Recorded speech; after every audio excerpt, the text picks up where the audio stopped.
नमस्कार विद्यार्थी मित्रांनो, डॉक्टर सुशील स्पॉटलाईट या आपल्या यूट्यूब चॅनलवर तुमचं सर्वांचं स्वागत आहे. स्पॉटलाईट रायटिंग फोरमच्या MPSC मुख्य परीक्षेसाठीच्या निबंध लेखनाच्या ज्या काही आपल्या ॲक्टिव्हिटी आहे त्याच्यात तुमचं स्वागत आहे. Health system in India miles to go असा आपण एक सब्जेक्ट दिला होता. बऱ्याच लोकांनी त्याच्यावर लिहायचा प्रयत्न केलेला आहे. तर तिच्यामध्ये अपेक्षित मुद्दे काय असू शकतात त्यासंबंधी आपण जाणून घेऊया.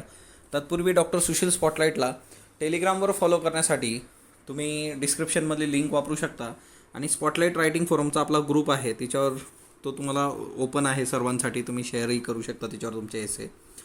तर बघूया तिच्यात काय महत्त्वाचे मुद्दे अपेक्षित आहेत. आपलं जे टॉपिक आहे ते health system in India miles to go, म्हणजे अजून आपल्याला इम्प्रोव्हायझेशन तिच्यात असणं अपेक्षित आहे. तुमच्यासाठी 400 शब्दात तुम्हाला हा एसे लिहायचा असतो आणि याच्यासाठी तुम्हाला 25 गुण असतात, 25 मार्क्स असतात. तर त्याचे महत्त्वाचे मुद्दे काय असू शकतात. एक तर हेल्थ सिस्टीम तुम्ही दोन याच्यात बघता, एक तर ती पब्लिक आहे आणि दुसरी प्रायव्हेट. पब्लिक म्हणजे काय, गव्हर्नमेंटची. Okay, government hospitals, private hospital. दुसरं याच्यात हेल्थ सिस्टीम जी आहे आपल्या इकडं ती टर्शरी हेल्थ सिस्टीम आहे, म्हणजे primary, intermediate level, advance level, ह्या सगळ्या गोष्टी या तीन याच्यात आपण आपल्या हेल्थ सिस्टीमला वर्गीकृत करतो. गव्हर्नमेंटच्या स्कीम्स याच्यामध्ये एक महत्त्वाचं आहे, म्हणजे ज्यावेळेस तुम्ही टर्शरी हेल्थ सेक्टरबद्दल बोलता तर त्यावेळेस आयुष्यमान भारतसारखी स्कीम आहे, पण ती प्रायमरी सेक्टरला इन्क्लूड करत नाही. प्रायमरी सेक्टरच्या ज्या काही पायाभूत सुविधा आहेत त्या पायाभूत सुविधा आपल्याकडे चांगल्या आहेत का, इन्फ्रास्ट्रक्चर आहे का, म्हणजे जी लोक आता गावात राहत असतील, जे विद्यार्थी गावात असतील, तुमच्या इथलं जे प्राथमिक केंद्र असेल, आरोग्य केंद्र, ते खरंच किती अद्ययावत आहे ते कधीतरी जाऊन तुम्ही बघितलं पाहिजे. बऱ्याच लोकांना अनुभव असेल त्याचा. बऱ्याचदा डॉक्टर असतो, डॉक्टर असला तर औषध नसतं. मग ही प्रायमरी हेल्थ सेक्टर एक तर आयुष्यमान भारतमध्ये नाही आहे, प्रायमरी हेल्थ केअर, आणि त्या संबंधीच्या पायाभूत सुविधा आपण चांगल्या करणं गरजेचं आहे. म्हणजे लिटरली की प्रायव्हेटच्या बाबतीत एक मोठा मुद्दा जो आहे तो म्हणजे काय, की प्रॉफिट नॉट प्रॉफिटेरिंग. म्हणजे प्रायव्हेटनी काय ना, नफा कमवावा पण नफेखोरी करता कामा नये, जी आता कोविड-19च्या याच्यात तुम्हाला दिसली. म्हणजे एक पेशंटचं जे बिल आहे ते 8 लाख, 10 लाख, 15 लाख, म्हणजे पॅकेजेसच होते हॉस्पिटलचे. तर हा सगळा जो काही प्रकार आहे तर तो होता कामा नये, कारण वैद्यकीय व्यवसाय हे जे काही आहे ते बाकीच्या व्यवसायांसारखं नाही आहे, आणि त्याच्यामुळे इथली जी काही व्यवस्था आहे ती खूप प्रॉपर पाहिजे. गव्हर्नमेंटच्या स्कीम एक आयुष्यमान भारत आहे, तशा कितीतरी स्कीम्स आहेत. म्हणजे जननी शिशु कल्याण असेल, है ना, मातृवंदना योजना असेल, तर त्या स्कीम्ससुद्धा याच्यामध्ये असणं अपेक्षित आहे. तुम्ही त्या मेन्शन केल्या पाहिजे. बऱ्याच लोकांचं मी बघितलं आहे की ते मराठी एसे भरपूर लिहितात, इंग्लिश एसे लिहित नाही. तर असं करू नका. इंग्लिश एसे पण तुम्हाला तेवढाच महत्त्वाचा आहे, हा ना, कारण लिटरली हे मी बघितलेलं आहे की लोकांच्या फक्त या गोष्टींची प्रॅक्टिस न केल्यामुळे पोस्ट गेलेली आहे. त्याच्यामुळे असं करू नका. आता हेल्थ सिस्टीमला बघा तुम्ही, गव्हर्नमेंट, प्रायव्हेट याच्यात बघता, टर्शरी याच्यात बघता, त्याच्यानंतर रुरल आणि अर्बन अशा दोन याच्यावर आपण बघतो की शहरी भागातली जी काही सगळ्या सोयीसुविधा आहेत वैद्यकीय त्या खूप चांगल्या आहे. ग्रामीणमध्ये तितक्या चांगल्या आहेत का, तर रुरल जे काही हेल्थ सिस्टीम आहे ती अजून इम्प्रोवाईज होणं फार गरजेचं आहे. म्हणजे आजही छोट्या छोट्या गोष्टींसाठी तालुक्याच्या गावी जावं लागतं, जिल्ह्याच्या गावी जावं लागतं. मग ती अद्ययावत सेवा रुरल याच्यामध्ये किती चांगल्या पद्धतीने आपण देऊ शकतो. मग तिच्यामध्ये दोन महत्त्वाच्या गोष्टी येतात. एक तर प्रायव्हेट तुम्हाला रुरलमध्ये इतकं प्रॉपर दिसणार नाही. त्याचं रिझन असं आहे की simply private, P for private, P for profit, तेवढा तिथं इकॉनॉमी तेवढी नाही आहे, तेवढा पैसा हातात येत नाही. तर तो एक मुद्दा आहे. दुसरं, नॅशनल हेल्थ मिशन जे आहे तिच्यात आधी फक्त रुरल होतं, आता त्यांनी अर्बनसुद्धा तिच्यामध्ये कनेक्ट केलेलं आहे. तर तो एक महत्त्वाचा मुद्दा आहे. तर नॅशनल हेल्थ मिशनचं इम्प्लिमेंटेशन आता चांगलं होणं फार फार गरजेचं आहे. दुसरी महत्त्वाची गोष्ट आहे की prevention is better than cure असं आपण म्हणत असतो, की म्हणजे आधीच तुम्ही काळजी घेणं गरजेचं आहे. तर त्याच्याकरता एक बेसिक पायाभूत सुविधा उपलब्ध असल्या तर आपण ते प्रिव्हेन्शन करू शकतो.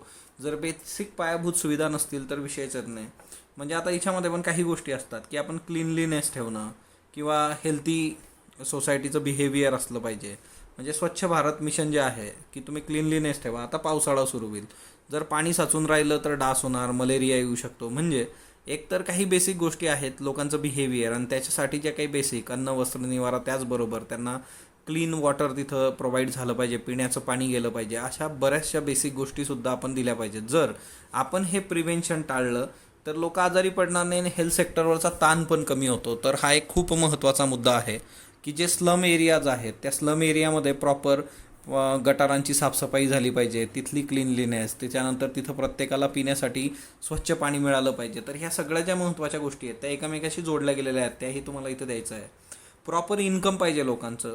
प्रॉपर इन्कम असलं तर ते प्रॉपर डाएट घेऊ शकतील, म्हणजे योग्य जेवण आहारामध्ये समाविष्ट असणारे न्यूट्रिएंट जातील आणि तिच्यामधून एक चांगली हेल्थी लाईफ समोर येऊ शकते. आणि दुसरंच एक आहे अवेअरनेससुद्धा. म्हणजे काय होतं ना की हेल्थ सेक्टर काय करत असतं की फक्त त्यांचं काम ट्रीटमेंट असं नाही आहे, त्यांनी अवेअरनेस पण तेवढाच पसरवला पाहिजे. म्हणजे आजही कोविड-19मुळे लोक इतकी घाबरतात की म्हणजे ती भीतीने मरणार आहे, बाकी दुसऱ्या गोष्टी तर बाजूलाच राहिल्या. तर डिसीज संबंधीचा अवेअरनेससुद्धा तेवढे स्ट्रॉंगली, आणि हे काही एखादा डिसीज आल्यानंतर नाही, ही कंटिन्युअस प्रोसेस आहे की लोकांना हेल्थबद्दल जनजागृती करणं, हेही काम हेल्थ सेक्टरकडून होणं फार गरजेचं आहे. कोविड-19चा जर तुम्ही विचार केला तर या ह्याच्यामध्ये खरंच आपल्या गरजा पूर्ण केल्यात का हेल्थ सेक्टरनी, तर त्याच्यावर प्रश्नचिन्ह लागलेलं आहे. ॲप्रोप्रिएट सिस्टीम नाही आहे आपली, हे आपल्याला क्लिअर झालेलं आहे. ती गव्हर्नमेंटच्या बाबतीत असू देत किंवा प्रायव्हेटच्या ह्याच्यात असू देत. मग ह्या सगळ्या ह्याच्यामध्ये एक महत्त्वाची गोष्ट अशी आहे की ह्याच्यामध्ये पब्लिक आणि प्रायव्हेट ह्या दोघांची पार्टनरशिप असणं फार गरजेचं आहे. म्हणजे बघा, कितीतरी डॉक्टरांनी क्लिनिक बंद करून टाकले होते, हॉस्पिटल बंद करून टाकले होते प्रायव्हेटमध्ये, आणि गव्हर्नमेंटला त्यांना सांगावं लागत होतं की तुम्ही ही सेवा द्या, कारण गव्हर्नमेंटच्या सिस्टीमवरचा ताण वाढतो आहे वगैरे वगैरे. बजेटमध्ये प्रॉपर हेल्थ सिस्टीमसाठी ॲलोकेशन पाहिजे. आपला GDP किती आहे त्याच्या तुलनेत आपण किती देतो, ह्याही गोष्टी तिथं महत्त्वाच्या आहे. त्याच्यानंतर पीपल्स पार्टिसिपेशन, लोकांचा सहभाग या सगळ्या याच्याकरता अवेअरनेस, आणि त्या सगळ्या म्हणजे याच्यामध्ये तुम्ही स्कूल कॉलेजेसचा विचार करता, NSS असेल, NCC असेल, त्याच्यानंतर स्ट्रीट प्लेज जे काही असतात, पथनाट्य तुम्ही त्याला म्हणतात, तर तिच्यामधून यूथ जे काही आहे ते करू शकतं. गावाच्या याच्यामध्ये तुम्ही कम्युनिटी पार्टिसिपेशन करू शकता, सिव्हिल सोसायटीचा वापर याच्यामध्ये चांगला होऊ शकतो. तर अशा काही गोष्टी आहेत की ज्या तुम्ही इथं करणं अपेक्षित आहे. त्याच्यानंतर वे आहेड, अजून काय पुढं, तर प्रायव्हेट आणि गव्हर्नमेंट पार्टनरशिप मी तुम्हाला सांगितलं. त्याच्यानंतर बेसिकपासून ॲडव्हान्सपर्यंतचं इन्फ्रास्ट्रक्चर, म्हणजे बेसिक ॲडव्हान्स पायाभूत सुविधा तिथं असल्या पाहिजेत. ज्या गव्हर्नमेंटच्या स्कीम आहे त्याचं इम्प्लिमेंटेशन योग्य पद्धतीने झालं पाहिजे. त्याच्यानंतर regulation and close monitoring of government as well as private hospital. आता जे काही गव्हर्नमेंटचे हॉस्पिटल्स आहेत किंवा प्रायव्हेट असेल, त्याचं रेग्युलेशन प्रॉपर झालं पाहिजे, त्याचं क्लोज मॉनिटरिंग झालं पाहिजे. असं होत नाही, आणि त्याच्यामुळे बऱ्याचदा इश्यू काय होतात की मोठ्या प्रमाणावर भ्रष्टाचार होणं, तिथं लक्ष न दिलं जाणं, irresponsible behaviour of government employees, आणि प्रायव्हेटमध्ये सुद्धा बऱ्याचदा खूप जास्त पैसे आकारणं वगैरे, ह्या सगळ्या गोष्टी आहेत. आता याच्यामध्ये एक महत्त्वाची बाब अशी आहे की इरिस्पॉन्सिबल बिहेवियर आपल्याला बरंच दिसून आलं की प्रेग्नंट महिला आहे, तिच्या डिलेव्हरीसाठी हॉस्पिटल ॲडमिट करून घेत नाही, तिच्यामुळे तिची डेथ झाली, अशा कितीतरी केसेस आहेत.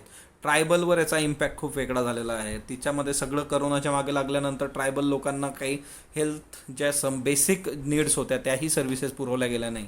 तर हे जे असतं की डेथ ही इरिस्पॉन्सिबल बिहेवियरमुळे झाली आहे रॅदर दॅन व्हायरस. तर ह्या सगळ्या गोष्टी तुम्ही तिच्यामध्ये लिहिणं अपेक्षित आहे. तर अशाच पद्धतीने आपण गोष्टी वर्क करत राहू. स्पॉटलाईट बरोबर जोडलेलं राहा. स्पॉटलाईटला लाईक करा, शेअर करा, सबस्क्राईब करा. धन्यवाद विद्यार्थी मित्रांनो.